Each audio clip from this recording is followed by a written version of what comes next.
সালামু আলাইকুম। আজকাল খুব কমন দেখা যাচ্ছে যে এই বৃদ্ধাঙ্গুলে ব্যথা। দেখেন এই বৃদ্ধাঙ্গুলে ব্যথাটা এটা অফিসিয়াল নেম হচ্ছে, ডিজিজ নেম হচ্ছে ডিকুভেন সিনড্রোম। এই ডিকুভেন সিনড্রোমটা কেন হয়?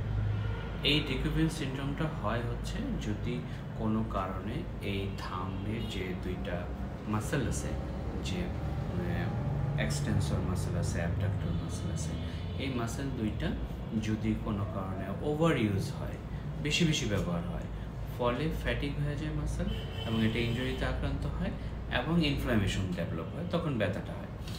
এটা কেন অন্য কিছু নামও আছে, যেমন আমরা টেক্স থাম্ব বলছি, মাদার্স থাম্ব বলছি, বা এই ধরনের কিছু কিছু নামে ডাকছি।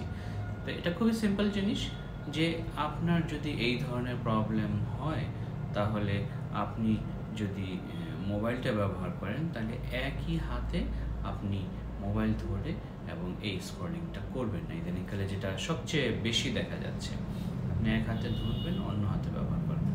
মানে হচ্ছে আপনার এই এক্সটেন্সর মাসেলটা যেন স্ট্রেস না হয়, বেশি বেশি স্ট্রেস না হয়, কাজ না করে। যদি হয়ে যায় তাহলে আপনি কি করবেন? খুবই সিম্পল, আপনি এটাকে একটু কম ব্যবহার করবেন, 1 নাম্বার। 2 নাম্বার, হালকা একটু ম্যাসেজ করতে পারেন। 3 নাম্বার, একটু বরফ শেক দিতে পারেন।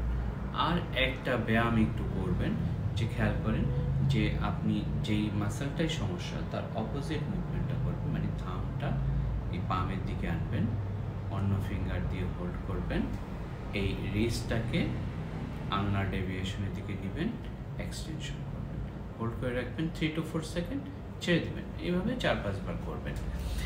এতে সাধারণ সমস্যা হলে ছেড়ে দেবে। কিন্তু আপনি কখন আপনার ফিজিওথেরাপি স্টের কনসালটেন্সিতে যাবেন এবং ট্রিটমেন্টে যাবেন? যখন আপনার এই ব্যথা এবং এই ইনফ্লামেশনটা রিস্ট পর্যন্ত ছড়িয়ে যাবে, এই শীটটা ছড়িয়ে যাবে, যে রেডিয়াল যে স্টাইলয়েড প্রসেস, এইখানে যে শীট থাকে ধরে রাখে মাসেলগুলো, এইখানে রিস্ট পেইন শুরু হয়ে যাবে। তখন আপনার আসলে উচিত হবে না নিজে নিজে আর কিছু করা।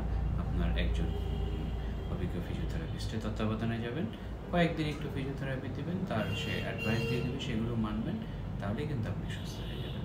ধন্যবাদ সবাই। সালামু আলাইকুম।